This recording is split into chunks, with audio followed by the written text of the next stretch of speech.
Hello, my name is Kyle Crassa, and I'm an estate planning attorney in Pacific Grove, California. I'm certified by the State Bar of California as a legal specialist in estate planning, trust, and probate law. The purpose of this video is to give you general information about an important aspect of estate planning law so that you can be prepared when working with your own attorney. Watching this video does not establish an attorney-client relationship. The law is far more complex and nuanced than can be explained in a few short minutes. As a result, before acting on any of the information contained in this video, you should consult a competent attorney who is licensed to practice law in your community. With that understanding, I hope you enjoy my video and you find it informative. Thank you.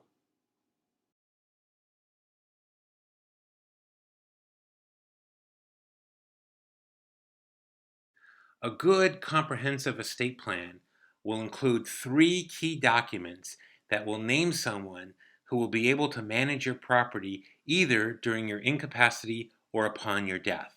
And these 3 key documents are your living trust, your general durable power of attorney, and your will. Now, on the surface, it seems that these 3 documents are all doing the same thing, naming someone to manage your property in the event of your incapacity or death. But there are subtle distinctions between these 3 documents which are very important to understand, and hopefully this video will clear up any confusion about what these 3 documents do. So the trust appoints a trustee. So the trustee will manage assets of the trust. The power of attorney will appoint an agent, or sometimes we refer to that person as an attorney in fact, and the will appoint an executor, and sometimes we refer to that person as a personal representative. So we have these 3 key roles: a trustee for a trust, an agent on a power of attorney, an executor on a will. Now, a trust will apply during your lifetime and upon death. So a trust applies both while you're living and after you pass away, but only for trust assets. So a trust only applies to assets that are in the trust. A power of attorney will only be applicable during your lifetime. Once you pass away, the power of attorney no longer has any applicability at all. The agent on your power of attorney has no authority once you pass away. And the power of attorney only deals with non-trust assets or non-trust financial matters. Your will only applies upon death, and again, only for non-trust assets. So there's this distinction. Trust handles life and death, but only for trust assets. Power of attorney only during your life and only for non-trust assets.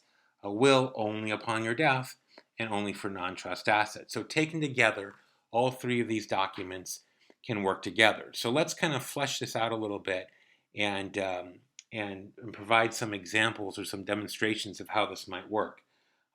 When you think of a trust, I often describe the trust or use the analogy of a basket. Think of your trust as a basket and your assets as eggs. So, of course, one of the key aspects to trust planning is to transfer the majority of your assets into your trust, or put the majority of your eggs into your basket. So that would be your real property, your home, a vacation home. It would be your bank accounts, checking, savings, your investment accounts. Most categories of assets go into the trust. Certain assets stay outside on purpose, like retirement plans and annuities. Those should have beneficiary designations to avoid probate, but they're not in your trust while you're living. Now, there could be additional assets that you forgot to put into your trust, that you accidentally left outside, and that's not something we typically want to have happen, because that might cause a probate upon your death, but there's still the possibility. So you're going to have, inevitably, you're going to have this distinction between trust assets and non-trust assets. Even when you do the estate planning perfectly, because of the special categories of assets, retirement plans, and annuities that don't belong in your trust while you're living, you're going to inevitably have trust assets and non-trust assets. So with your trust, the trustee controls the trust assets. Now, you might be the sole trustee at the start while you're living and while you have mental capacity, and you might just name a successor trustee who will only come into play upon your incapacity or upon your death. And if the asset is in the trustee is going to have access and authority over that asset once they're acting. You might decide, that you want someone to help you with your assets now. So you might name them as a co-trustee with you. Then they would have authority over your trust assets. But again, the authority is limited purely to the trust assets. Your power of attorney is for things that are outside of the trust and only while you're living. So if you become incapacitated and you have a retirement plan that's not titled to the trust, it's actually the agent under your power of attorney that has authority over that asset and not the trustee. The trustee would have authority over your checking account, your savings account, your real property during your incapacity, but it's your power of attorney agent that would have authority over your retirement account. It's your power of attorney agent that would have the ability, under the authority of the power of attorney, to get your mail, to sign your personal tax returns, to deal with Medicare and Social Security, all those kinds of personal things that would not be governed by the trust, they're not titled to the trust itself. And then upon your death, the power of attorney ceases to be applicable, and the will would give authority to the executor over non-trust assets. And if you have too many assets out of the trust upon your death, then the problem is we might have a probate, and it might be necessary to open probate to take care of those assets under the authority of the will. If the amount of assets, if the number of assets is relatively small and low in value cumulatively, you might not need a probate to handle it. Just depends. So these three documents taken together essentially do the same thing. And that's why I think it makes sense that the same person you name as your trustee will also be your power of attorney agent and will also be your executor, because they're basically doing the same thing. A lot of times there's confusion, and like I said, not only among clients, but even among attorneys as well. Sometimes you might create a comprehensive estate plan. You might have a trust, a power of attorney, and a will.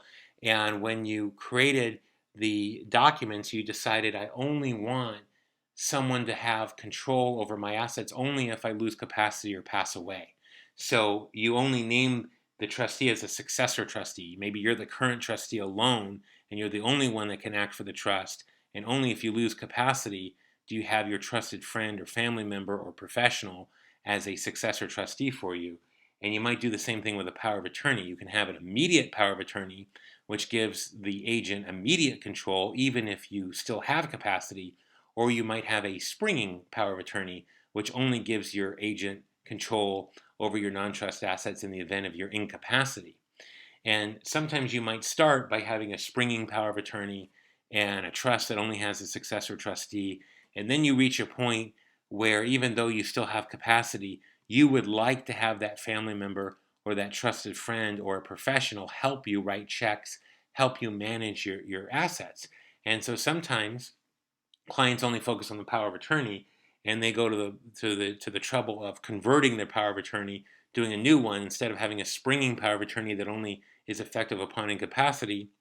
They make an immediate one, forgetting that most of their assets are in the trust and forgetting that the power of attorney is going to have no authority over the trust at all. So they go to the trouble, they ask for an immediate power of attorney, it gets drafted, it gets signed, they go to the bank, they present it to the bank. Now I want my power of attorney agent to have access over my bank accounts, and the bank says, no, sorry, that's not going to work because your bank accounts are titled to your trust. So what they need to do, in addition to converting the power of attorney from springing to immediate, is they also need to do a simple amendment to the trust to appoint that same person as an immediate co-trustee of the trust. So that's how the distinctions come into play, and it's important to understand how they work. Working together, everything will be taken care of. What we have to ask ourselves, if we're one of the agents, and by the way, collectively, the trustee on the trust, the agent on the power of attorney, and the executor on the will, collectively, these roles are all referred to as fiduciaries. Fiduciary is someone that has a level of trust and a level of responsibility. So working together, your fiduciary will have control over your assets. They just have to ask their question. Okay, are we dealing with the the owner of the asset, are they still living or have they passed away? Is the asset in the trust or is it out of the trust, right? If the owner is still living and the asset is in the trust, it's the trustee that controls it. If the owner is still living and the asset is outside of the trust, it's the power of attorney. If the owner is deceased and it's inside the trust, it's the trustee that controls it.